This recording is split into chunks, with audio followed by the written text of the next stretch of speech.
Well, it's kind of becoming a tradition now, shoving me into things. At school, I get shoved into lockers, and I decide to come to a party tonight, and they shove me here in the closet. I've always been told that I'm afraid to come out the closet, and I definitely am tonight. This is a senior party, right? And I wasn't exactly invited, but since I'm in here, I might as well roast them. Let's see who we got here. Chris, I remember that guy. He failed all of his classes because he was too busy slacking off and chasing skirts. Man, that's so classic. Just the classic lovable loser who everybody likes to kick around.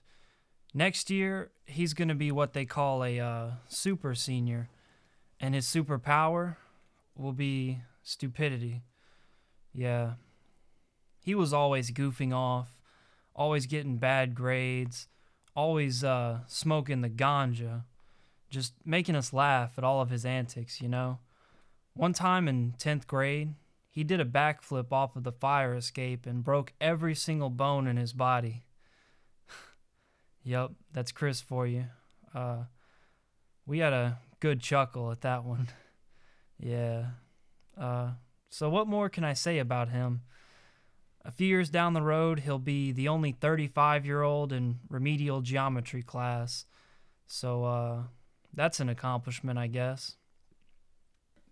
Brian, or as we like to call him, Old Toilet Breath. He was always chewing gum and eating mints by the fistful. His breath was so fresh, it smelled just like a clean toilet after the janitor got in there with some Clorox and ammonia and stuff. So we called him Toilet Breath just 'cause his breath smelled so good and fresh, like a clean toilet, you know? But yeah, he was always going around taking pictures with his camera of everyone and everything, like some kind of weird pervert or something. We used to call him Snap. We used to call him Cam Jensen. Y'all remember those books? But yeah, he had a platonic friendship with Sarah, the hottest girl in the school. He made it to the highest level of friend zone with Sarah. So, you know this guy's got a few demons in his closet, you know? Tip to any of the future ladies out there, if you ever see Brian, you know, loading a couch into his car and he asks you for help, just keep walking. This guy was so far into the friend zone with Sarah, he's painted more nails than every salon in Chinatown. And would you look at that, he's got me doing material now. Derek, the local wannabe rock star, or should I say C-word star, am I right? I don't know if I should be breaking out the curse words on this one though or not, but you get my point. This guy was always getting up on stage and just humiliating himself. The only thing that sucked more than his crappy band was him at life in general. The only thing that sucked more than his crappy band was him at life in general. If you ask me, the only shredding he should have been doing on that guitar is by throwing it into the wood chipper, and then he should have gone and done something productive with his life, you know? Like jumping off the Golden Gate Bridge with no parachute. If I got news that Derek died in a drunk driving accident or something, I would feel, you know, like sad for a second maybe. But then I'd remember that nobody would ever have to hear his crappy band play again. And then I'd realize that his death would be a net positive for the world overall. And then I'd feel happy. Is that a terrible thing to say? I don't know. And I don't really care either.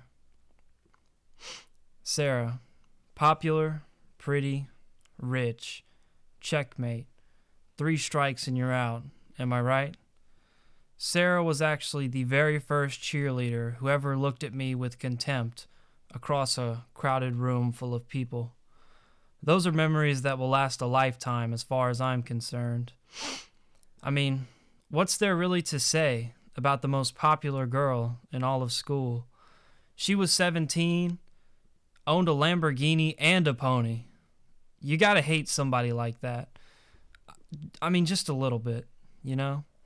She would always put the pony in the Lamborghini, and it'd be sticking its head out the window like a dog or something, you know? Her car had actual horsepower. I'm not kidding. Okay, I am kidding. I made all of that up, but you get what I'm trying to say here. Ji-sung was always the third wheel between Sarah and Brian. He wasn't a very talkative guy, so there's not much to say about him. Maybe he was harboring some kind of dark secret and that's why he was so quiet all the time. He was pretty weird now that I think about it, though. I honestly wouldn't be surprised if there was a police raid of his house and they found a trunk full of severed women's feet, just in a trunk under his bed.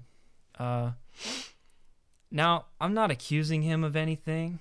I'm just saying, if you did find out that he committed a string of serial rapes and murders and was collecting disembodied lady feet, it really wouldn't be that shocking. You'd just be like, Ji-sung did that? Yeah, that sounds about right. Old crying Ryan. The most annoying kid in school. I don't know what Chris and Ian ever even saw in this Joker in the first place, or why they ever hung out with him at all. Ryan was what, in layman's terms, I would call a wannabe rebel. You've heard of rebel without a cause. Ryan was what I would call the rebel without a clue. He tries too hard, he cries too hard, and he gets too hard watching horse breeding videos on Animal Planet. Okay, I don't know if that last part is actually true, but it's definitely something I feel comfortable ascribing to Ryan, just because I hate him so much. I'm actually thinking of Richard gearing him and starting a rumor about him and a gerbil, where I just tell people that he puts gerbils up his, never mind. JD. What can I even say about JD? He was the classic castrated beta male, completely owned by his girlfriend, Amanda. I guess you could say that she wore the pants in that relationship. He probably never even wore pants at all, I could just imagine JD in a full-on leather gimp suit 24/7, worshipping Amanda's jackboots for Burger King coupons and being happy to do so. I think JD actually stands for just doing whatever Amanda says. That was kind of a stretch, but you get the point here. The guy is more whipped than a mid-century apple thief, and I'm not going to top that analogy, so I'll just end this here. Ian, a.k.a. Ganja Man, a.k.a. Pineapple Express, Seth Rogen. Remember that movie? Yeah, Ian was a pretty cool and level-headed guy. Now don't get me wrong, he was a huge pothead. He was the full Seth Rogen, super bad, knocked up, whatever. He was just a pot-headed guy. Judd Apatow, whatever you want to call him. Ian was always smoking the reefer. We used to call him Reef.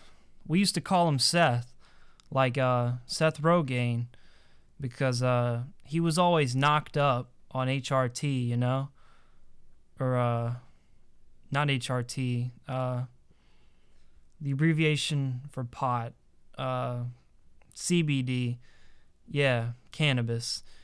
He would, just sit under the bleachers during all the football games, and he'd be down there chugging cannabis oil from the barrel, straight like Donkey Kong or something. But yeah, Amanda. Amanda, sweet girl, nice girl. I don't really have anything bad to say about her. She sure had JD by the grapefruits, though.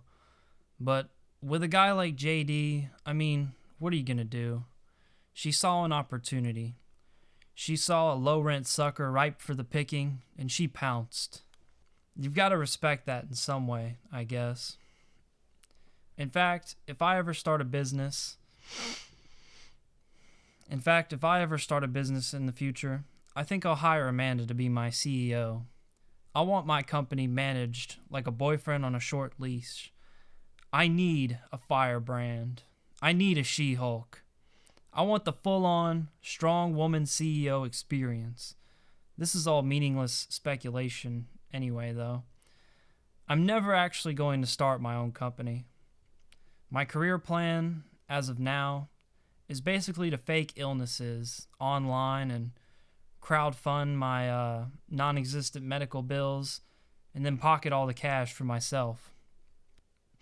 Do you even need a CEO for that anyway? I don't know. Maybe I should just call Amanda and see what she's up to just in case. Salim. Now this guy was crazy. He was nuts. I like to call him the Muslim Alex Jones. Can I even say that though? Or is Muslim like black now? Is that politically incorrect? Because I feel like if I called someone the Black Alex Jones, I'd get in a lot of trouble for that. Anyway, Salim was all about the conspiracy theories. Salim was all about the conspiracy theories. The frogs, the jet fuel, you name it. He already debunked it. He was probably the only Muslim to ever go to an airport and be the one doing the racial profiling. He never trusted Mongolians. He wasn't racist or anything. He just suspected all Mongolians of being tiny aliens in big human suits.